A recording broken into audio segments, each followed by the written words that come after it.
Paper 6. The Eternal Son. The Eternal Son is the perfect and final expression of the first, personal, and absolute concept of the Universal Father. Accordingly, whenever and however the Father personally and absolutely expresses himself, he does so through his Eternal Son, who ever has been, now is, and ever will be, the living and divine Word. And this Eternal Son is residential at the center of all things, in association with, and immediately enshrouding the personal presence of, the Eternal and Universal Father. We speak of God's first thought and allude to an impossible time origin of the Eternal Son for the purpose of gaining access to the thought channels of the human intellect. Such distortions of language represent our best efforts at contact compromise with the time-bound minds of mortal creatures. In the sequential sense, the Universal Father never could have had a first thought, nor could the Eternal Son ever have had a beginning. But I was instructed to portray the realities of eternity to the time-limited minds of mortals by such symbols of thought, and to designate the relationships of eternity by such time concepts of sequentiality. The Eternal Son is the spiritual personalization of the Paradise Father's universal and infinite concept of divine reality, unqualified spirit, and absolute personality. And thereby does the Son constitute the divine revelation of the Creator identity of the Universal Father. The perfect personality of the Son discloses that the Father is actually the eternal and universal source of all the meanings and values of the spiritual, the volitional, the purposeful, and the personal. In an effort to enable the finite mind of time to form some sequential concept of the relationships of the eternal and infinite beings of the Paradise Trinity, we utilize such license of conception as to refer to the Father's first personal, universal, and infinite concept. It is impossible for me to convey to the human mind any adequate idea of the eternal relations of the deities. Therefore, do I employ such terms as will afford the finite mind something of an idea of the relationship of these eternal beings in the subsequent eras of time. We believe the Son sprang from the Father. We are taught that both are unqualifiedly eternal. It is apparent, therefore, that no time creature can ever fully comprehend this mystery of a Son who is derived from the Father, and yet who is coordinately eternal with the Father himself. 1. Identity of the Eternal Son. The Eternal Son is the original and only begotten Son of God. He is God the Son, the second person of deity, and the associate creator of all things. As the Father is the first great source and center, so the Eternal Son is the second great source and center. The Eternal Son is the spiritual center and the divine administrator of the spiritual government of the universe of universes. The Universal Father is first a creator and then a controller. The Eternal Son is first a co-creator and then a spiritual administrator. God is spirit, and the Son is a personal revelation of that spirit. The first source and center is the volitional absolute. The second source and center is the personality absolute. The Universal Father never personally functions as a creator, except in conjunction with the Son or with the coordinate action of the Son. Had the New Testament writer referred to the Eternal Son, he would have uttered the truth when he wrote, "In the beginning was the Word, and the Word was with God, and the Word was God. All things were made by him, and without him was not anything made that was made." When a son of the Eternal Son appeared on Urantia, those who fraternized with this divine being in human form alluded to him as "He who was from the beginning, whom we have heard, whom we have seen with our eyes, whom we have looked upon, and our hands have handled, even the word of life."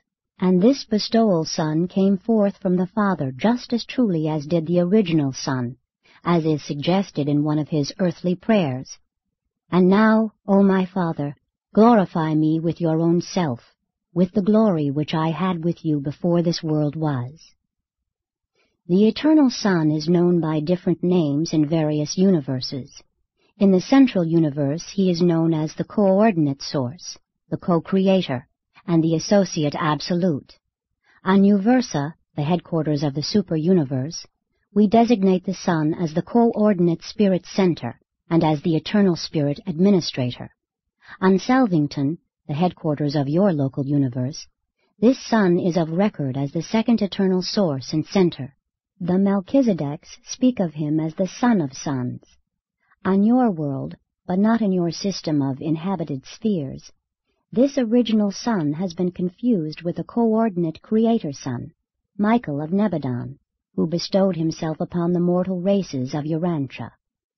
Although any of the Paradise Sons may fittingly be called Sons of God, we are in the habit of reserving the designation the Eternal Son for this original Son, the second source and center, co-creator with the Universal Father of the central universe of power and perfection, and co-creator of all other divine sons who spring from the infinite deities. 2. Nature of the Eternal Son. The Eternal Son is just as changeless and infinitely dependable as the Universal Father. He is also just as spiritual as the Father, just as truly an unlimited spirit. To you of lowly origin, the Son would appear to be more personal, since he is one step nearer you in approachability than is the Universal Father. The Eternal Son is the eternal Word of God. He is wholly like the Father. In fact, the Eternal Son is God the Father personally manifest to the universe of universes. And thus it was and is and forever will be true of the Eternal Son and of all the coordinate creator sons. He who has seen the Son has seen the Father. In nature, the Son is wholly like the Spirit Father. When we worship the Universal Father, actually, we at the same time worship God the Son and God the Spirit. God the Son is just as divinely real and eternal in nature as God the Father. The Son not only possesses all the Father's infinite and transcendent righteousness, but the Son is also reflective of all the Father's holiness of character. The Son shares the Father's perfection and jointly shares the responsibility of aiding all creatures of imperfection in their spiritual efforts to attain divine perfection. The Eternal Son possesses all the Father's character of divinity and attributes of spirituality. The Son is the fullness of God's absoluteness in personality and spirit, and these qualities the Son reveals in his personal management of the spiritual government of the universe of universes. God is, indeed, a universal spirit. God is spirit, and this spirit nature of the Father is focalized and personalized in the deity of the Eternal Son. In the Son, all spiritual characteristics are apparently greatly enhanced by differentiation from the universality of the first source and center. And as the Father shares his spirit nature with the Son, so do they together just as fully and unreservedly share the divine spirit with the conjoint actor, the infinite spirit. In the love of truth and in the creation of beauty, the Father and the Son are equal, except that the Son appears to devote himself more to the realization of the exclusively spiritual beauty of universal values. In divine goodness, I discern no difference between the Father and the Son. The Father loves his universe children as a father. The Eternal Son looks upon all creatures both as father and as brother. 3. Ministry of the Father's love. The Son shares the justice and righteousness of the Trinity, but overshadows these divinity traits by the infinite personalization of the Father's love and mercy. The Son is the revelation of divine love to the universes. As God is love, so the Son is mercy. The Son cannot love more than the Father, but he can show mercy to creatures in one additional way, for he not only is a primal creator like the Father, but he is also the eternal Son of that same Father, thereby sharing in the sonship experience of all other sons of the Universal Father.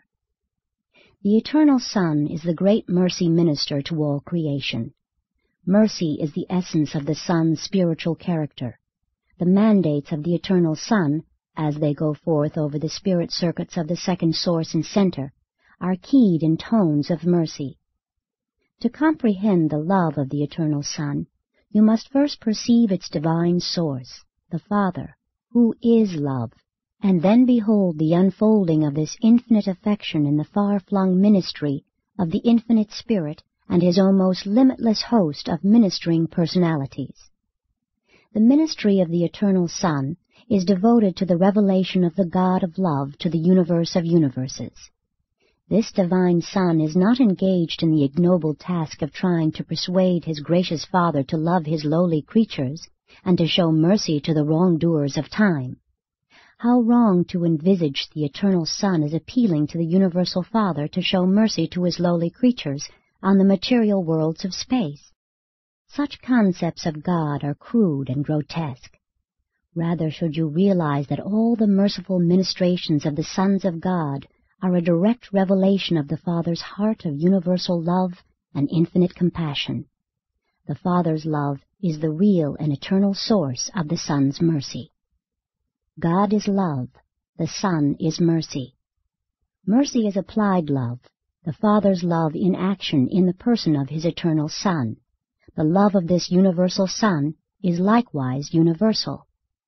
As love is comprehended on a sex planet, the love of God is more comparable to the love of a father, while the love of the Eternal Son is more like the affection of a mother. Crude, indeed, are such illustrations, but I employ them in the hope of conveying to the human mind the thought that there is a difference, not in divine content, but in quality and technique of expression, between the love of the Father and the love of the Son. 4. Attributes of the Eternal Son. The Eternal Son motivates the spirit level of cosmic reality. The spiritual power of the Son is absolute in relation to all universe actualities. He exercises perfect control over the interassociation of all undifferentiated spirit energy and over all actualized spirit reality through his absolute grasp of spirit gravity. All pure, unfragmented spirit and all spiritual beings and values are responsive to the infinite drawing power of the primal Son of Paradise. And if the eternal future should witness the appearance of an unlimited universe, the spirit gravity and the spirit power of the original Son will be found wholly adequate for the spiritual control and effective administration of such a boundless creation. The Son is omnipotent only in the spiritual realm. In the eternal economy of universe administration, wasteful and needless repetition of function is never encountered. The deities are not given to useless duplication of universe ministry. The omnipresence of the original Son constitutes the spiritual unity of the universe of universes. The spiritual cohesion of all creation rests upon the everywhere active presence of the divine Spirit of the Eternal Son. When we conceive of the Father's spiritual presence, we find it difficult to differentiate it in our thinking from the spiritual presence of the Eternal Son. The Spirit of the Father is eternally resident in the Spirit of the Son.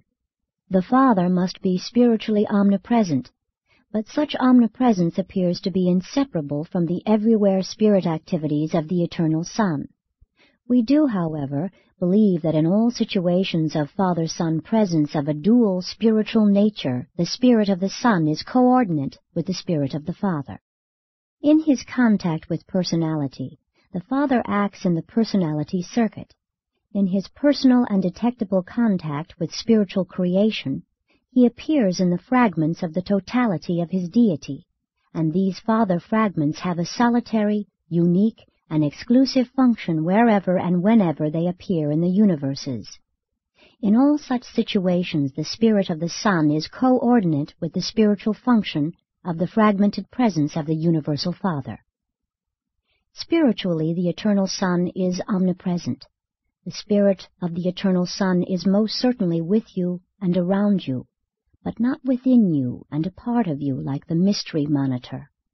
The indwelling Father fragment adjusts the human mind to progressively divine attitudes, whereupon such an ascending mind becomes increasingly responsive to the spiritual drawing power of the all-powerful spirit gravity circuit of the second source and center. The original Son is universally and spiritually self-conscious. In wisdom, the Son is the full equal of the Father. In the realms of knowledge, omniscience, we cannot distinguish between the first and second sources. Like the Father, the Son knows all. He is never surprised by any universe event. He comprehends the end from the beginning. The Father and the Son really know the number and whereabouts of all the spirits and spiritualized beings in the universe of universes.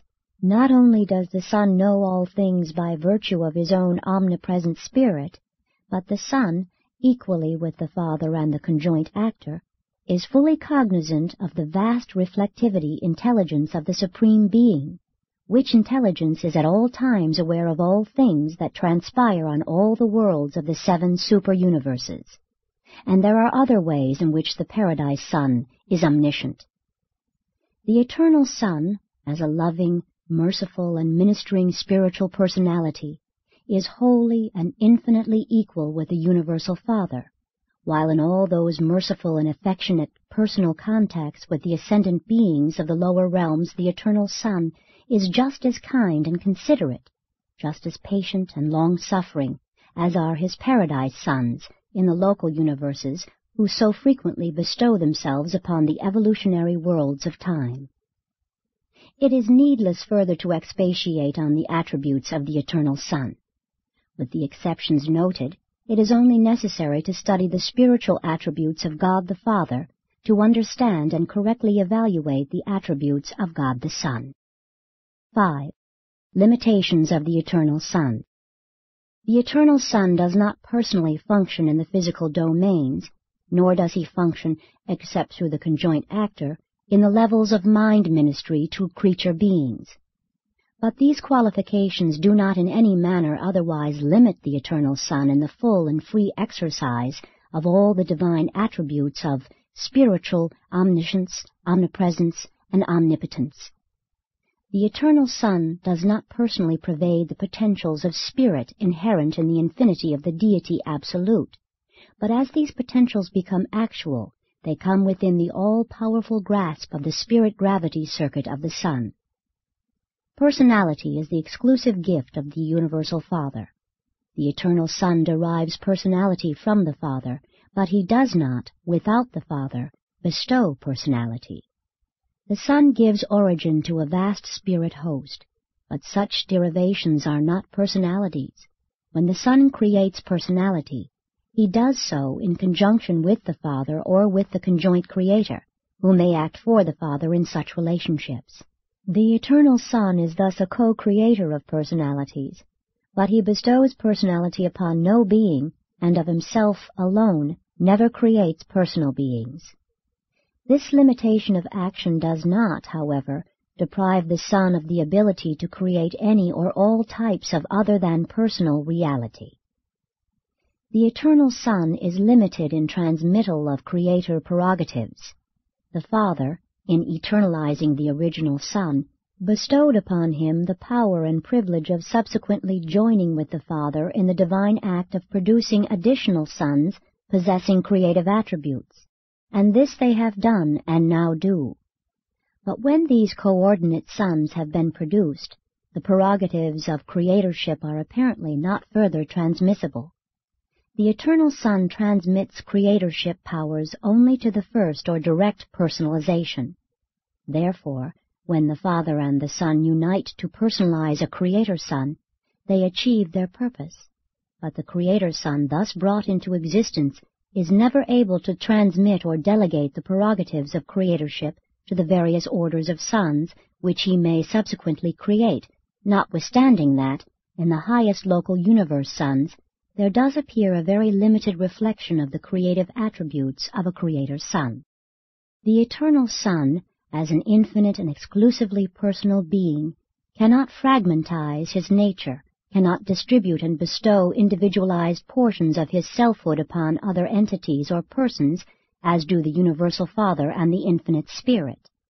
But the Son can, and does bestow himself, as an unlimited spirit to bathe all creation and unceasingly draw all spirit personalities and spiritual realities to himself. Ever remember, the Eternal Son is the personal portrayal of the Spirit Father to all creation. The Son is personal and nothing but personal in the deity sense.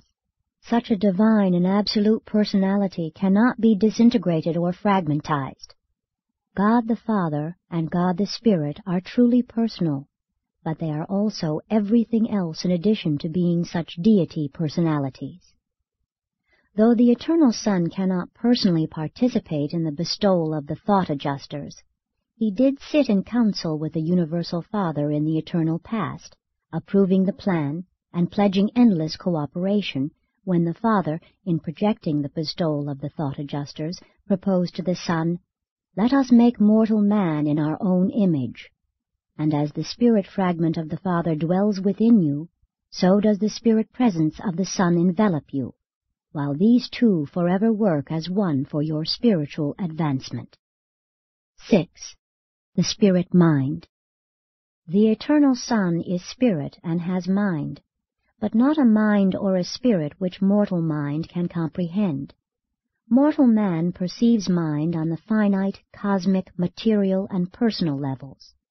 Man also observes mind phenomena in living organisms functioning on the subpersonal, animal level, but it is difficult for him to grasp the nature of mind when associated with supermaterial beings and as a part of exclusive spirit personalities.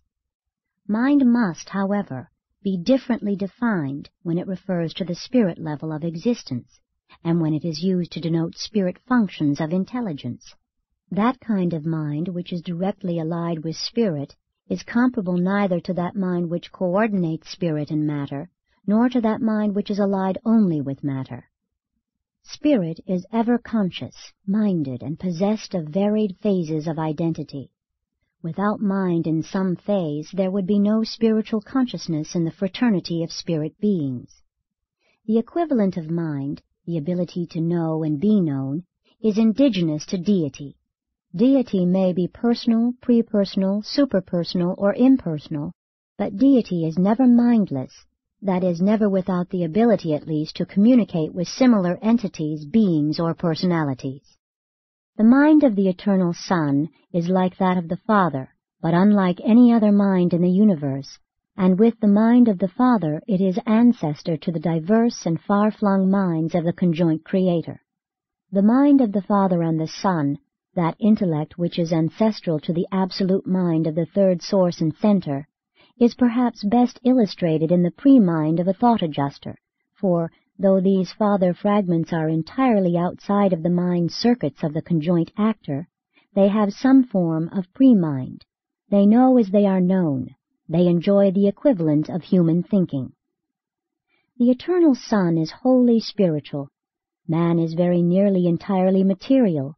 Therefore, much pertaining to the spirit personality of the Eternal Son, to his 7 spiritual spheres encircling paradise, and to the nature of the impersonal creations of the Paradise Son, will have to await your attainment of spirit status following your completion of the Urantia ascension of the local universe of Nebadon. And then, as you pass through the super-universe and on to Havona, many of these spirit-concealed mysteries will clarify as you begin to be endowed with the mind of the Spirit, spiritual insight. 7. Personality of the Eternal Son. The Eternal Son is that infinite personality from whose unqualified personality fetters the Universal Father escaped by the technique of trinitization, and by virtue of which he has ever since continued to bestow himself in endless profusion upon his ever-expanding universe of creators and creatures. The Son is absolute personality. God is Father personality, the source of personality, the bestower of personality, the cause of personality. Every personal being derives personality from the Universal Father, just as the original Son eternally derives his personality from the Paradise Father. The personality of the Paradise Son is absolute and purely spiritual, and this absolute personality is also the divine and eternal pattern, first of the Father's bestowal of personality upon the conjoint actor, and subsequently of his bestowal of personality upon the myriads of his creatures throughout a far-flung universe. The Eternal Son is truly a merciful minister, a divine spirit, a spiritual power, and a real personality. The Son is the spiritual and personal nature of God made manifest to the universes, the sum and substance of the first source and center, divested of all that which is non-personal, extra-divine, non-spiritual, and pure potential. But it is impossible to convey to the human mind a word picture of the beauty and grandeur of the supernal personality of the Eternal Son. Everything that tends to obscure the Universal Father operates with almost equal influence to prevent the conceptual recognition of the Eternal Son.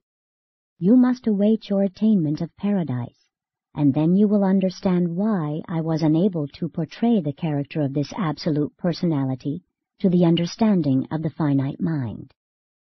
8. Realization of the Eternal Son. Concerning identity, nature, and other attributes of personality, the Eternal Son is the full equal, the perfect complement, and the eternal counterpart of the Universal Father. In the same sense that God is the Universal Father, the Son is the Universal Mother, and all of us, high and low, constitute their universal family. To appreciate the character of the Son, you should study the revelation of the divine character of the Father. They are forever and inseparably one. As divine personalities, they are virtually indistinguishable by the lower orders of intelligence. They are not so difficult of separate recognition by those whose origin is in the creative acts of the deities themselves. Beings of nativity in the central universe and on paradise discern the Father and the Son not only as one personal unity of universal control, but also as two separate personalities functioning in definite domains of universe administration. As persons, you may conceive of the Universal Father and the Eternal Son as separate individuals, for they indeed are. But in the administration of the universes, they are so intertwined and interrelated that it is not always possible to distinguish between them. When, in the affairs of the universes, the Father and the Son are encountered in confusing interassociations, it is not always profitable to attempt to segregate their operations. Merely recall that God is the initiating thought, and the Son is the expressionful word. In each local universe, this inseparability is personalized in the divinity of the Creator Son, who stands for both Father and Son to the creatures of 10 million inhabited worlds. The Eternal Son is infinite, but he is approachable through the persons of his paradise sons and through the patient ministry of the infinite Spirit. Without the bestowal service of the paradise sons and the loving ministry of the creatures of the infinite Spirit, beings of material origin could hardly hope to attain the Eternal Son. And it is equally true, with the help and guidance of these celestial agencies, the God-conscious mortal will certainly attain paradise and sometimes stand in the personal presence of this majestic Son of Sons. Even though the Eternal Son is the pattern of mortal personality attainment, you find it easier to grasp the reality of both the Father and the Spirit, because the Father is the actual bestower of your human personality, and the infinite Spirit is the absolute source of your mortal mind. But as you ascend in the paradise path of spiritual progression, the personality of the Eternal Son will become increasingly real to you, and the reality of his infinitely spiritual mind will become more discernible to your progressively spiritualizing mind. Never can the concept of the Eternal Son shine brightly in your material or subsequent morontial mind. Not until you spiritize and commence your spirit ascension will the comprehension of the personality of the Eternal Son begin to equal the vividness of your concept of the personality of the Creator Son of Paradise origin who, in person and as a person, one time incarnated and lived on Urantia as a man among men. Throughout your local universe experience, the Creator Son, whose personality is comprehensible by man, must compensate for your inability to grasp the full significance of the more exclusively spiritual, but nonetheless personal, Eternal Son of Paradise. As you progress through Arvantan and Havona, as you leave behind you the vivid picture and deep memories of the Creator Son of your local universe, the passing of this material and Morontia experience will be compensated by ever-enlarging concepts and intensifying comprehension of the Eternal Son of Paradise, whose reality and nearness will ever augment as you progress paradiseward. The Eternal Son is a grand and glorious personality. Although it is beyond the powers of the mortal and material mind to grasp the actuality of the personality of such an infinite being, doubt not, he is a person. I know whereof I speak. Times almost without number I have stood in the divine presence of this Eternal Son, and then journeyed forth in the universe to execute his gracious bidding. Indicted by a divine counselor assigned to formulate this statement depicting the Eternal Son of Paradise.